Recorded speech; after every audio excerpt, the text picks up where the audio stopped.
Hi everybody, I am back. It's been a while. I had to take some time to prepare for my surgery, mentally, physically, emotionally, and spiritually. But today is actually 2 weeks post-op. So my thyroidectomy story begins in 2019. In 2019, I decided to volunteer to do an international television show that plays on A&E and is now on Netflix called 60 Days In. The purpose of me doing the show is because I have an autoimmune disease called celiac disease. I was not interested in going to jail with celiac disease because I knew that there was potentially a lot of things that could go wrong. And go wrong is an understatement. But while I was volunteering to go to jail to bring awareness to celiac disease, I started developing the symptoms for another autoimmune disease called Graves' disease. Now, let me be perfectly clear. I don't think the jail made me have Graves' disease. My grandmother and my mother both suffered or suffer from thyroid issues. However, if you are in a situation, and I will probably put some screenshots, where your nutrition is poor or lacking, or if you already have an autoimmune disease or a food allergy and you are given things that don't follow that diet, it can trigger you to have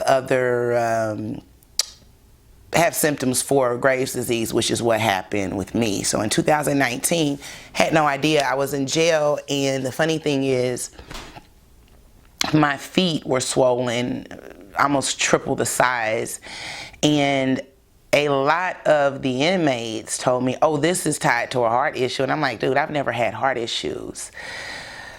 Went to medical, nothing. They lied. I also was experiencing, while I was in jail, heart palpitations that were so intense that they would wake me up out of my sleep, and I reported that to the medical team. In addition to that, my magnesium and my calcium levels were affected due to the Graves' disease, and so I had muscle spasms and these just weird sensations in my arms and my legs. It was horrible. So after I left the facility, I was continuing to have the same issues. I thought maybe it could have been something else. I did go to one doctor, and at the time they said, Lois, just wait, you just got out of the, you just got back, so let's just see if, we'll try this, we'll try that, we think your feet could be swollen due to allergies. They had all kind of things. And so it wasn't until January of 2020, when I almost passed out at my job, that I decided to go to the emergency room. Went to the emergency room, and they were very, very concerned. My thyroid levels were over 6 times, almost 7 times higher than they should have been. And at that time, I was told that the road to recovery to either get what's called radioactive iodine treatment or a total thyroidectomy or just the thyroid surgery, I had to get my numbers down, and that would take potentially around 2 years. In January 2020. So I officially qualified to get my surgery in September of 2021.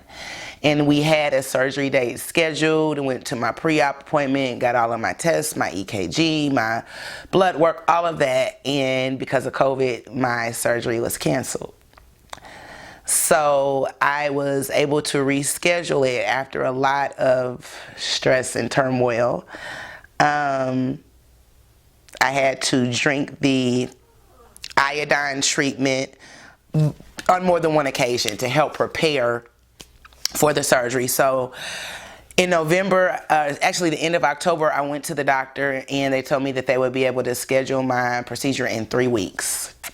So we had a date of November the 19th, and I was scheduled to have my total thyroidectomy. 3 days before I went to the hospital to do my preoperative work as I did in September, and they told me that my surgery was canceled. And at that point, all I could do was laugh. I just was like, like, what else can go wrong?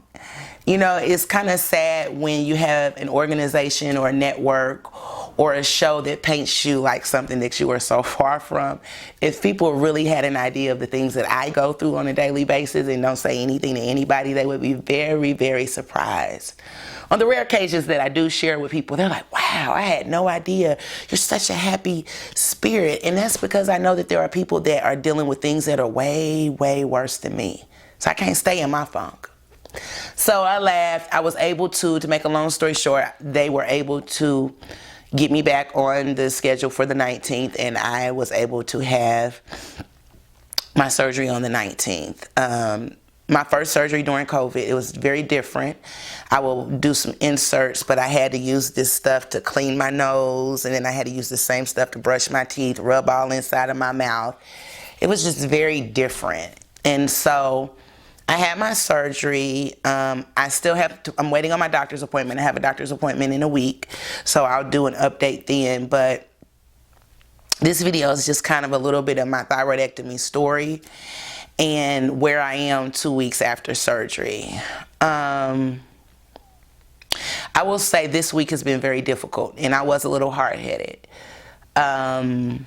This week has been very difficult, and I was in a lot more pain than I was the first week of surgery.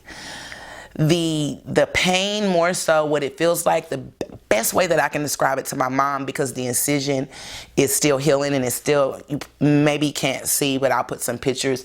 It still has the glue on it, and adhesive is still, because I'm trying to still get this adhesive off without damaging my actual incision. What it feels like is because they told me that it's gonna swell, and I wasn't mentally prepared that, oh my God, my throat is gonna swell. The first thing is, it feels like when I touch my throat, everything is off. Like my esophagus should be here, but I feel like it's a little bit shifted over to this side. It's so swollen and so tight, it feels like somebody is just constantly, they have their hands around my throat and they're choking me. And so I've tried to not take the pain medicine. I originally received 24 pills of Percocet, and I'm supposed to take some every 6 hours as needed. I still have, I think, 5 pills left because I was trying to be, you know, this strong woman, but I had to take it yesterday. Yesterday was Thursday. I hadn't taken a Percocet since Monday. But I think I did my body more harm than good, because my mom was explaining that the Percocet is kind of helping me relax, because I couldn't get comfortable. I was just agitated because trying to lay down and move and get comfortable, it was dang near impossible. But those are the bad things. Let's talk about the good things post-op.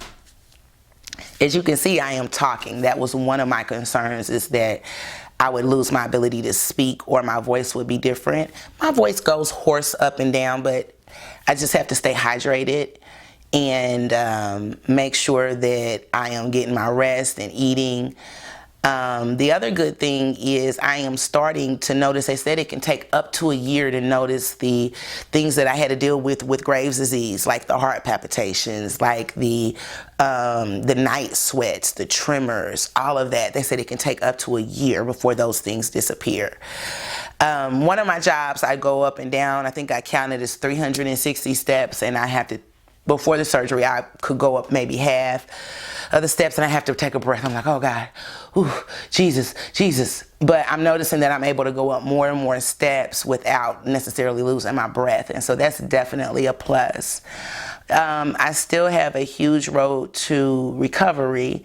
The good thing is that I'll share is, I was scared when I got this at first, is that they told me that I do not have thyroid cancer and it's not a tumor. But they also told me that my thyroid test results were not normal, and that I would have to discuss with my doctor about my pathology reports and where do we go from here.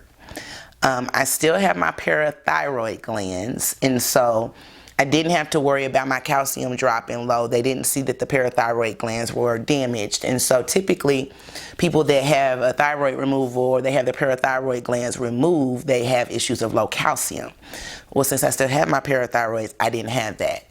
However, with my thyroid having the Graves' disease and then having the thyroid removed, my magnesium levels dropped.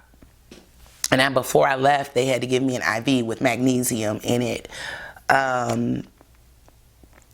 It was a lot. I would say some of the most uncomfortable moments in the hospital weren't necessarily related to this incision.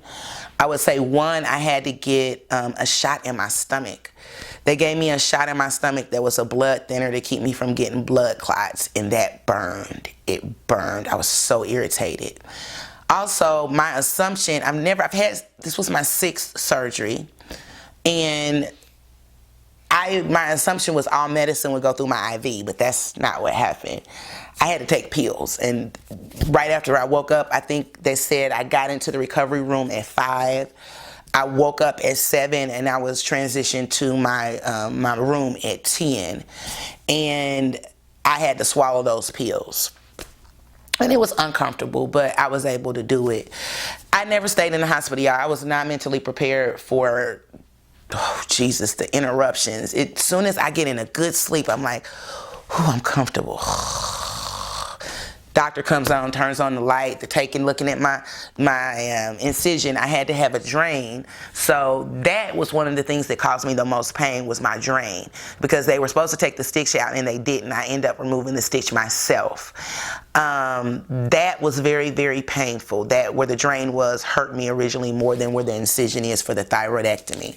But now the incision for the thyroidectomy is bothering me because it's swelling, as I said it would, and it's just causing some uncomfortableness, and it's hard to get comfortable. But overall, I am glad that I was able to get it, because these new numbers and this new COVID variant would have probably had me cancel again if I wasn't able to get it when I did, because the numbers are going up. So 2 weeks post-op, I am still very sore.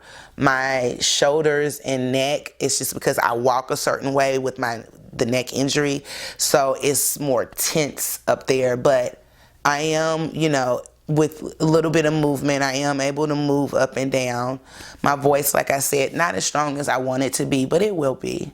So this is just my 2-week update on my thyroidectomy journey. If you are in the process of having this procedure, I wish you the best of luck. Just stay prayerful, stay positive, do what the doctors ask you to do, and just have an open mind.